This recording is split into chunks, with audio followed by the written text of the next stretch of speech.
एक वर्धमान की कुंज है वृंदावन में, रेतिया बाजार में, वर्धमान वाली कुंज। पुराने किसी महानुभाव ने वर्धमान वाली कुंज बनाई थी जब राजाओं का जमाना था। अभी भी वे ठाकुर जी हैं, अभी भी वृक्ष है।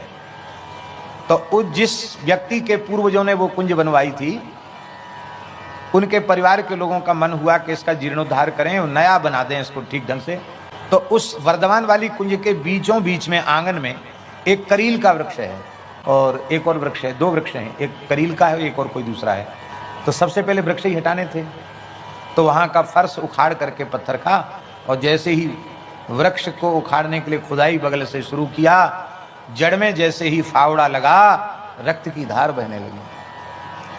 और आश्चर्यजनक घटना यह घटी कि ठेकेदार मजदूर सब के सब बेहोश।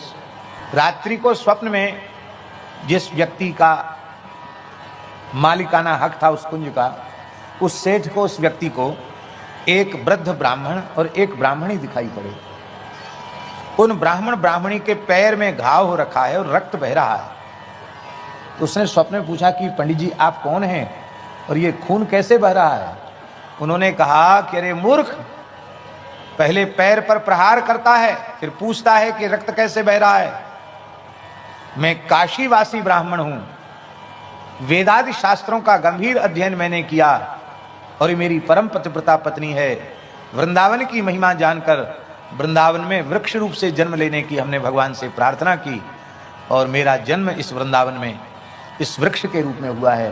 और ये मेरी पत्नी है जो मेरे वृक्ष के साथ में है, ये दूसरा वृक्ष मेरी पत्नी है। और हम इतने लंबे समय से यहाँ भजन कर रहे थे, मेरी छाया में श्री राधा कृष्ण भगवान नित्य विश्राम आकर के करते हैं और तुम मुझे नष्ट करना चाहते हो। देखो कान खोलकर सुन लो, यदि तुमने मुझे नष्ट किया तो तुम कुल खानदान सहित नष्ट हो जाओगे, तुम्हें ब्रह्म हत्या का पाप लगेगा। तत्काल महाराज वह व्यक्ति हवाई जहाज से दौड़ा हुआ आया और कुंज को यथास्थिति में रखा। आज भी कुंज यथास्थिति में है, वो वृक्ष आज भी सामने है।